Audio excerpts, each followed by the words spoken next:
On June 4th, 1935, the Singer family welcomed a baby girl into the world named Gustawa. She grew up in Nowy Targ, Poland, surrounded by 3 generations of family. On Fridays, Gustawa would help braid the challah and watch her mamusha, or mom, and babcha, or grandmother, prepare Shabbos dinner and perform the mitzvah of lighting the Shabbos candles. When Gustawa was 4 years old, Nazis invaded Poland, effectively turning her world upside down. Over the course of 3 years, Gustawa experienced immense loss and violence alongside her parents. Her family moved between Polish cities, the border of what would become Russia, and back to Nowy Targ, seeking refuge from the Nazi regime. Gustawa had a baby sister, Syrenka. During the family's journey, Syrenka died from diphtheria at the age of 18 months. Jewish men, women, and children were publicly executed, some hung, others shot. Gustawa's father saw 3 Jewish men hanging from gallows with signs attached to them reading kosher meat. One day, Jewish men were ordered to report to City Hall for special work assignments. 2 of Gustawa's uncles, reported as commanded, were stripped, lined up at the edge of a pit, and shot. Back in Nowy Targ, Jews were forced to wear armbands that identified them as such. Gustawa and her parents attempted to flee one night and were caught by Polish Blue Police along the way. She witnessed the police brutally beat her tatush, or father, and mamusha. When Gustawa was 7 years old, Jews were ordered to report to a stadium where Nazis would select who would live and who would die. Her parents made the impossible decision to give her away and report to the stadium separately. This gave Gustawa the best chance of survival, and her parents believed that reporting separately gave them a better chance for at least one of them to survive and reunite with their daughter after the war. Gustawa fell under the care and abuse of many adults. First, she was given to a half-Polish, half-German woman named Maria, who would leave her alone, locked in a pitch-black apartment with no electricity. The Gestapo rampaged through the home one day in search of hidden Jews. Maria told the officer that her sister was sick and that she was caring for her niece as her sister recovered. Shortly after, Gustawa was handed off from Maria to a woman named Lala. Lala was the daughter of Gustawa's tatush's cousin. Under Lala's watch, Gustawa was given the new identity of Kristina Antoshkevich, nicknamed Krisha, a deceased Catholic girl. Gustawa, now Krisha's, new identity aided in her survival, especially during confrontations with SS officers. Krisha's cousin Lala also assumed a new identity and became Helena. Helena was incredibly abusive and cruel towards Krisha, taking all of her negative emotions out on her and frequently beating Krisha with an iron fireplace poker.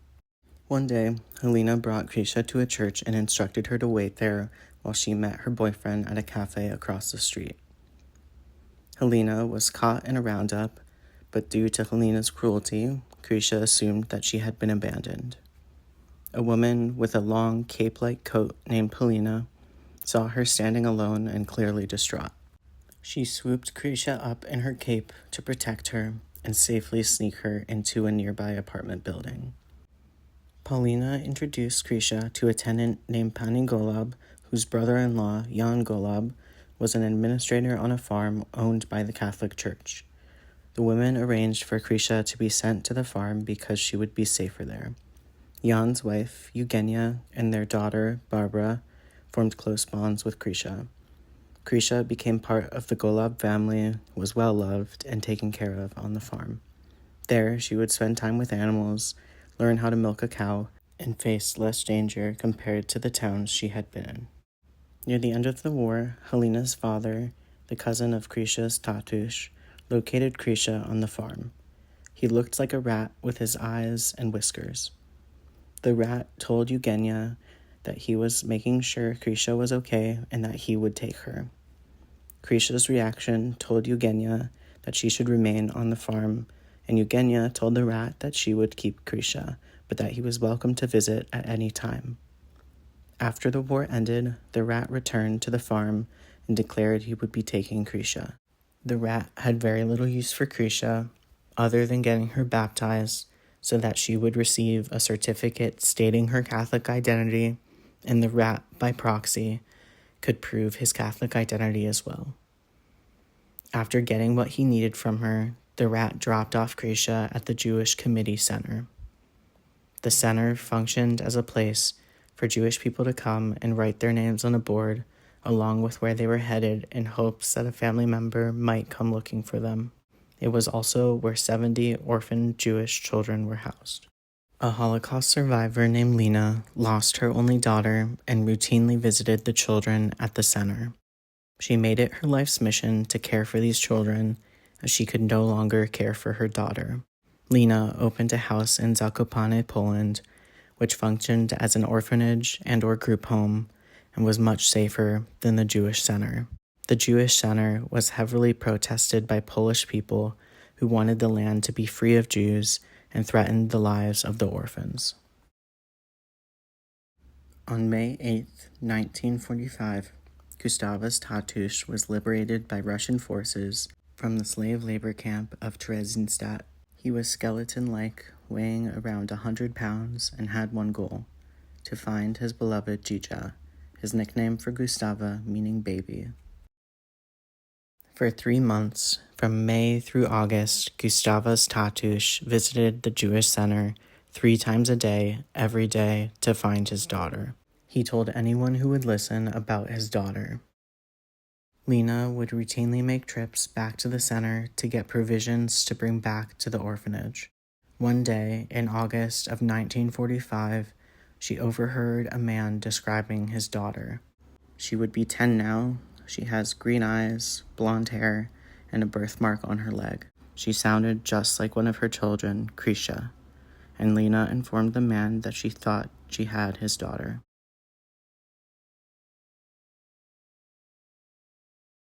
Lena headed back to Zakopane to inform Krisha of the good news and double-check that she had a birthmark on her leg.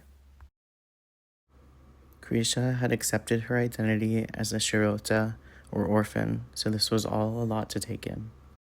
Gustava and her Tatusz had an emotional reunion and spent time getting to know each other, as she had not had a father for many years and could not remember what it was like. He was too weak to take her and rented a room near the orphanage while he regained his strength. Once he became strong enough, he and Gustava started a 2-year journey that eventually led them to America. First, they returned to Novi Targ.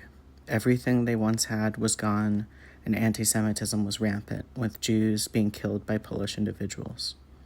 Gustava and her Tatusz fled Poland, landing themselves in Paris, France, as they waited to secure visas for the United States of America. In early March of 1947, they boarded the SS Marine Falcon, docking at Ellis Island on March 25, 1947.